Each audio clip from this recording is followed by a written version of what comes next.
friends, welcome back to another episode of the Find a Way podcast with Dusty.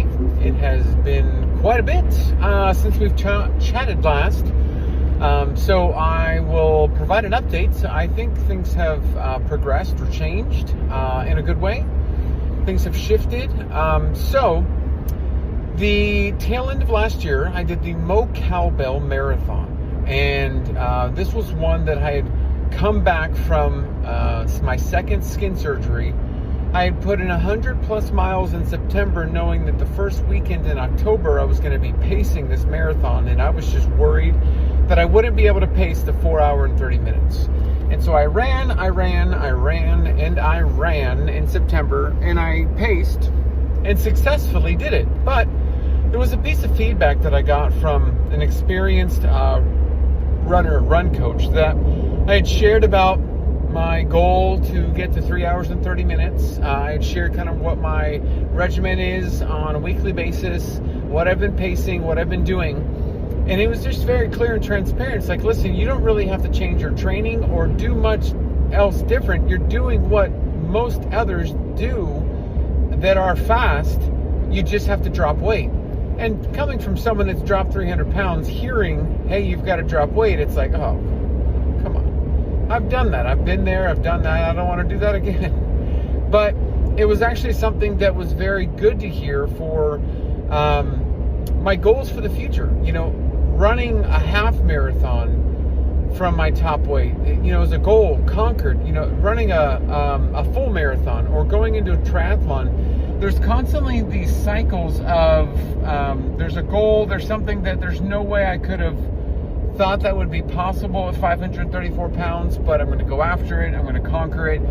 And for me, running a sub 4 hour marathon was one thing on the books for me that was, you know, something I was really pushing for quite some time. And I finally conquered that November of 2024. And I spent 2025 really doing a lot of pacing. And then it was in 2026, this year, that I'm still mixing and pacing, but I'd really like to go for a 3 hour and 30 minute marathon. That's the real big goal. You know, that's something that it's tough to do. 3 hours and 30 minutes is tough, especially with coming from my top weight, but also I do have some, even though I've had loose skin surgery on my chest and my midsection, there's still skin, especially right on my lower back area. You could probably grab about 12 pounds of skin there. And I've still got it, but running that 3 hours and 30 minutes is going to be tough. It's going to be rough, but it's a goal that I've got. And this run coach, experienced runner said, listen, if you just drop weight, you're going to run it, and you're going to run it. You're going to be surprised how easy it will be for you to run it based on your training, the amount of pacing that you're doing. You simply need to get lighter, which is if you drop 40 pounds from where you're currently at, it's going to be a breeze. And for me, it's like, well, I've never been that low before. I've never been that size before. So, you know, there's no way. And I saw my doctor at the tail end of last year. I think it was right after. And essentially what I noticed is that every year my weight has ticked up 5 to 6 pounds. Nothing crazy. But what I was noticing ever since my wife had a miscarriage is that I was having the same stuff that I'm having now that is making me successful, but I was having too much of the right thing. And whether you're eating good or you're not eating good, not enough means you're going to lose weight. Too much means you're going to gain weight. So you can have a salad and grilled chicken and strawberries. I guess you get what I'm talking about. That you can have that, and if you're at a calorie surplus, no matter what, you're going to gain weight. If you have that, and most of the time folks are at a calorie deficit because they're not eating much or it's not highly calorically dense, you're going to lose weight. So for me, it's not like anything changed. I started binging at fast food or anything like that when we experienced the miscarriage. Essentially, it was just eating the same things, but just having more of it. And I just slowly started noticing things were just a little, like I felt heavier. And after my first skin surgery for my midsection, I was itching to get back. The 3 months I needed to recover, I couldn't work out, couldn't run, couldn't do nothing. I was itching to get back. So I got back. And after my second surgery, what helped me kind of, I guess, get back in a way was training in September for the marathon in October. I had to put in a lot of miles. But again, I'm putting in a lot of miles. Hey, I'm burning a lot of calories, but I'm consuming a lot of the right calories. But the right calories were too much. And I felt, and I remember pacing a 2-hour half marathon in January, and I felt just heavy. I was like, man, 3 miles in, I am struggling. Like, I am fighting for my life right now. And it's 3 miles in. Now, interesting enough, that course was grotesquely, and I say that viciously, short. It was like 3/4 of a mile too short for a half marathon. So we had to extremely slow down after mile 7 just to make sure that we meet our time commitment. Well, we meet our time commitment, and it's a relief for me because we can slow down after mile 7. I don't have to really burn myself out just to complete or finish. So, you know, I pace correctly, but I start noticing there's a problem. January of this year, there's a problem. And you can have the right tools, but again, there's got to be a switch that flips in your mind. Like I've said before in other podcast episodes, you gotta flip a switch. And for me, I've always been successful when I track. I've always been successful when I'm paying attention. Because again, I'll say this again, and I'll probably repeat it, is that I was eating the grilled chicken. I was eating the chicken that was high protein. I was eating high protein, low carb. I was working out. You saw me in the Find a Way garage. I'm working out. I'm running. I'm pacing. I'm doing all these things. But I'm having too much of the right thing. I'm at a surplus, and I'm slowly starting to gain weight. So February 9th of this year, my wife and I both said we need to go on a journey together. My wife and I do really, really well when we do things together. And so she wanted to drop weight. I wanted to drop weight. She's working towards her pre-pregnancy weight. I'm working to get lighter, to get faster in my marathon. So we're on this journey together. And that's been great doing it together. It's such a support system. It's such a, we're both on it. So it really, really helps. And having somebody in your household to do it with you just makes it so much easier. But February 9th, so we're 48 days into this journey. And I have dropped, I'm averaging about 2 pounds a week based on, and what's interesting is that I'm working on a strategic caloric intake in regards to, I know how many calories I need to have in a day to lose 1.5 to 2 pounds a week. But I also know that if you're at too much of an extreme deficit, or it's not sustainable long term, you're going to lose muscle. You're not just going to lose fat, you're going to lose muscle. So a very concerted effort at a high protein. So getting in above 175 grams of protein every single day. The clear way that I've got from Legion is clutch. 22 grams of protein for 90 calories. Are you kidding?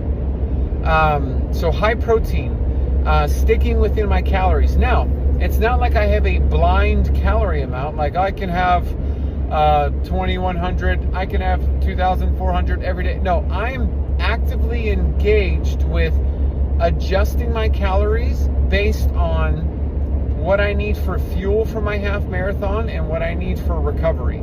So recovery is being considered, fuel is being considered, everything. But also, I want to make sure that I'm experiencing fat loss. And so it's been very, very tedious. And it's tough to say, hey, if you you want to get to the nitty gritty of being successful with fat loss, you're going to have to get tedious initially. Things are so much easier on day 48 than they were on day 6 and day 11. I have my go-tos. I know that when I weigh my popcorn, this amount of grams is this amount of calories. Just because the bag says that I am X amount of calories in this bag doesn't mean it's right. You know, one of the most illuminating things that I never really experienced, my wife did because she weighs her food, but I never really weighed my food. I just took it for what it said. Maybe because of my extreme workouts, I experienced fat loss regardless, because of the, how much I was working out or the high intensity interval training that I was doing. I never really weighed my food. I started weighing my food, and whoa, what a difference. And great example of this is I opened up a 60 calorie bag of pretzels from Costco. Fit Joy, I think is what it was called. It's 60 calories based on 14 grams. 14 grams equals 60 calories for the serving. And it says, the serving is one little bag. Well, I open the bag, I put it, and I weigh it. The bag is 25 grams. So it's not 60 calories, it's like 105. So all of a sudden now, I don't know why I'm not losing weight. Oh, I know. It's because what the label says. There are police reported ahead. Oh, better watch it. Better not exceed the acceleration. So, I'm talking to the high speeders that are around me. But the reason some of us may not be losing weight is that we are just simply experiencing the label saying one thing and what's actually in the package another. And the FDA has a variance that they can, it's acceptable to have a variance. Like, they're not going to be picture perfect on every label. They have a percentage difference that they can be within. And so all of a sudden now, whoa, I thought I'm having 60 calories. I can have this many calories a day to lose X amount of weight. They say a pound a day, a pound a week, a pound and a half a week, 2 pounds a week. Whatever I want to lose, I'm sabotaging that because all of a sudden what's in my food isn't what's really the label's not really saying what's truly in the bag or truly in the serving. And so that's what's really been illuminating, is that I've been very methodical, strategic, and tedious about, what's my goal, calories, what's my goal, macros, protein included, I got my goal, how do I get there? How do I find high density meals with low calorie? So I eat, I feel full, I feel satisfied, I'm not white knuckling it to binge later. And it's been day 48, so much easier than day 11. A big adjustment that I had to make is on half marathon days, do I eat back what I burned? And it's actually a no, and I was doing that before. Oh, I burned 2,300 calories. Oh, boom. I normally can have 20 something thousand or 20, that's an example, 2,500. I can have 2,500 normally. I burn 2,300. Boom, I can have 4,800. I was doing that. And that's actually sabotaging the journey, because you don't, and especially if you're looking at fat loss, you don't need to completely consume that back. And so that's what's been so illuminating for me, is learning how to properly engage in fat loss without sabotaging myself by increasing cravings, by starving myself, and not overeating, thinking that I'm doing my recovery justice by giving it more than it truly needs. Just being methodical and tedious about what I should be consuming and doing that. And it's led to success. So far, what I think I've experienced is about 22 to 23 pounds coming off in the past 48 days. Now, mind you, the very beginning is going to be very fast. You're going to average maybe even 3 pounds a week, especially if you're tedious and methodical. And that's what I experienced. It's very much going to slow, but my goal at the end of this is to be 199 pounds. And at 199 pounds, be in the best position possible to run a 3:30 marathon. I believe I can do it. I feel like I'm being methodical and tedious in a way that will allow me to do it. But this is the road to 199. I've learned it's just been such an illuminating journey of how many calories are, okay, let me do this. How many almonds you get for 100 calories? Like, what? How many calories is in a pinch of cheese? That one's the shocker. You pinch cheese and put it on a weight scale and measure it, weigh it, it will blow your mind. It's like, and I got big hands, so I got a pinch of cheese. Is that 125 calories for a pinch of cheese? And here I am having a quesadilla with like 14 pinches. Like, I'm having a quesadilla thinking, hey, I got a low carb tortilla, I've got grilled chicken, and I've got cheese. High protein, boo bam, I'm gonna be successful. Great, that's great, it's high protein, but it's also 1,500 calories, and you've consumed it in 30 minutes. 1,500 calories in 30 minutes. What? It's just so illuminating. So, for your particular journey, you're like, I've talked about committing to a moment in time where you're learning how to be successful for you. I think that has to do with tracking and weighing your food. And I've had coaching calls with folks who are like, I just don't want to track my food. I get it. I get it. But if you could say, for 90 days, I'm going to track, just 90 days.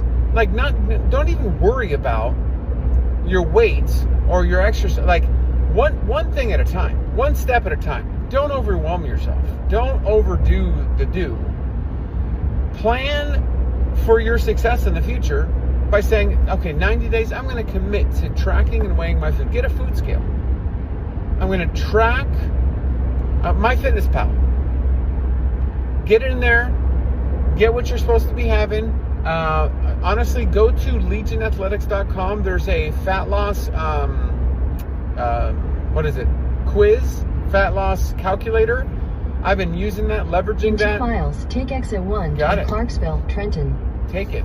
But I've been methodical with using these different calculators to know exactly what I should be taking. And so, commit 90 days. Weigh your food. Commit 90 days. Track your food. There's so many little intricacies that I can talk about. Like, I know that I can have X amount of calories per day, and I know the times that I eat. And so I've put, and you can name the diary on MyFitnessPal. You can tell MyFitnessPal what you want to call each meal.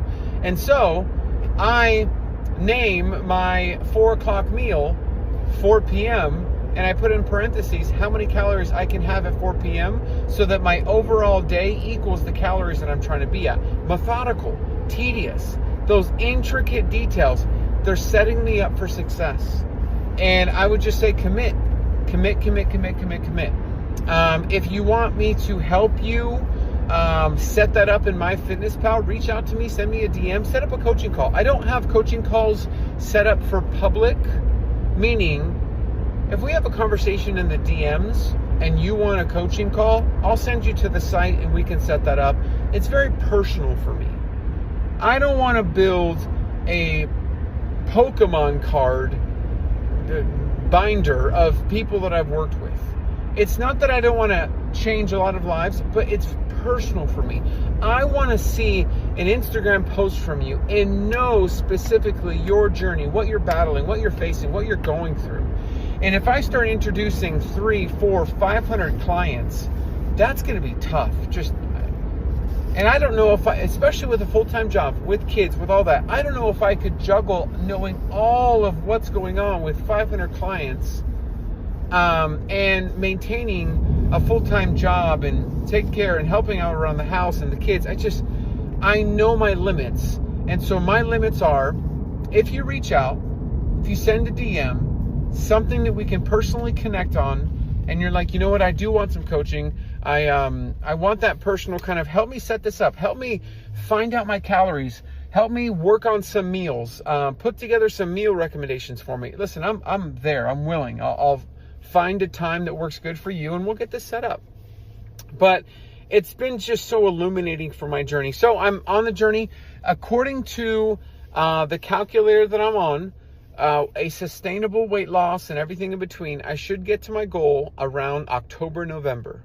Knowing that there's going to be stalls and plateaus, I have a methodical plan to not sabotage my metabolism, but have refeed weeks. Excuse me, very tedious, very methodical. I am going to get this right. I am going to do this and get to 199 and conquer 3 hours and 30 minutes. I'm going to do it. So this podcast episode is the road to 199. And if I can maybe do a week over week update on how things have transpired and how my goal has happened in relation to what's actually happened, would love to. Absolutely would love to. So thanks for tuning into this particular episode. About 20 minutes, not too bad. Usually about 8 to 10 minutes for episodes, but this one's 20. So hopefully a little bit more. If you have any direct questions, anything I can answer, shoot me a DM on Instagram, my friends. And as always, find a way.